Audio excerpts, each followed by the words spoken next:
السلام علیکم جی، ویلکم کرتا ہوں آپ کو مرتضیٰ گارڈن چینل پہ۔ آج کی انفارمیشن کے اندر میں آپ کو شہتوت کے بارے میں گائیڈ کروں گا اور آپ کو بتاؤں گا۔ تو یہ کمنٹ شجاع صاحب کا یہ کمنٹس ہے، لیکن شجاع صاحب میرے تھوڑی سی میں لیٹ ہو چکا ہوں اس کام کے لیے، معذرت۔ جو مجھے آپ نے کہا تھا کہ اس کی قلم لگانے کا طریقہ بتانا، تھوڑا سا وزٹ پہ لوگوں کے جانا ہوتا ہے تو کام کے تھوڑا سا ٹائم نہیں بن سکا، اس کے لیے معذرت۔ میں آپ کو پھر بھی اس کی کیئر کے بارے میں گائیڈ کر دیتا ہوں، ٹھیک ہے۔ اگر شہتوت کا پودا آپ کے گھر میں ہے، چاہے وہ کیاری کے اندر ہے چاہے وہ گملے کے اندر ہے، پہلے نمبر پہ تو اس کو فل دھوپ پر ہونا چاہیے۔ دوسرے نمبر پہ آج کل کے دنوں کے اندر اس کو مہینے میں 2 دفعہ گوڈی کرنی چاہیے، اور اس کے علاوہ مہینے میں تقریباً 2 دن چھوڑ کے تیسرے دن اس کی واٹرنگ ہونی چاہیے۔ اس کے علاوہ جو ہے آپ اس کو اچھی طرح سے گڈائی کر کے آپ اس کو جو ڈی کمپوز گوبر کھاد ہے وہ آپ اس کو اگر ڈالیں گے تو وہ زیادہ بہتر ہے اور بہترین رزلٹ آئے گا۔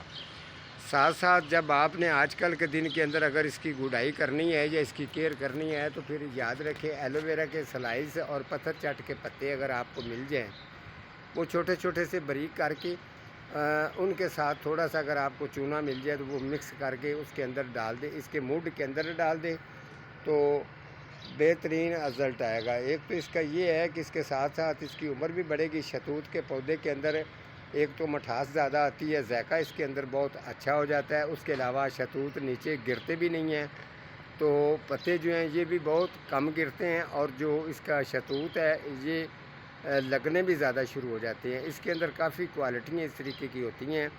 تو آپ نے گرمی کے موسم کے اندر اس کی واٹرنگ جو ہے وہ 1 دن چھوڑ کے کرنی ہے، 1-2 دن چھوڑ کے واٹرنگ اگر آپ کریں گے تو اس کا رزلٹ بہترین آئے گا۔ دوسرا یہ ہے کہ آپ شہزاد صاحب اس طریقے کریں، یہ دیکھ لیں اس کے ساتھ ابھی شہتوت جو ہیں یہ میرا گملے کے اندر پودا ہے، لیکن آپ نے اگر گملے کے اندر رکھنا ہے تو 26 انچ اور 32 انچ۔ اگر آپ کے پاس اتنا بڑا گملہ اگر ہے، یہ میں نے اس کے موڈ کے ساتھ جو ونٹرنگ جیو میں نے رکھی ہوئی ہے، اگر اس طریقے کا اگر آپ کے پاس گملہ ہے تو اس کے لیے اگر 26 انچ کا ہے تو واٹرنگ کے لیے جگہ آپ نے چھوڑنی ہے 4 انچ، اگر 32 انچ کا ہے تو واٹرنگ کے لیے جگہ چھوڑنی ہے 6 انچ۔ یہ اس کی مکمل خوراک ہو جاتی ہے۔ آپ کا شہتوت کا پودا بہترین جو ہے اس کو فروٹنگ ہوتی رہے گی، اور اسی طریقے آپ جتنے بھی پھل والے پودے ہیں ان کو خوب اچھی آپ کو سمجھ بھی آتی جائے گی۔ اگر آپ اس کی کٹنگ لگانی چاہتے ہیں تو میں قلم لگانی چاہتے ہیں تو میں تو تھوڑا سا لیٹ ہو چکا ہوں، لیکن یہ پچھلے مہینے کے شروع جو ہے 1-2 تاریخ پچھلے مہینے کی ہو تو آپ اس کی کٹنگ لگائیں گے تو بہترین گروتھ کرے گی۔ پھر بھی اگر آپ اس کی کٹنگ لگانی چاہتے ہیں تو ساون کے مہینے کے اندر سب سے بیسٹ اور اچھا اس کا رزلٹ آ جائے گا۔ پھر بھی میں کوشش کروں گا ساون کے مہینے کے اندر میں آپ کو اس کی قلم لگانے کا طریقہ بتاؤں گا۔ قلم کا سائز 4 فٹ بھی ہو سکتا ہے، 5 بھی ہو سکتا ہے، 3 فٹ بھی ہو سکتا ہے، بہترین گروتھ کرے گا۔ آج کا ہمارا اتنا ہی پروگرام تھا، ملتا ہوں کسی اگلے پروگرام کے ساتھ، تب تک اللہ نگہبان۔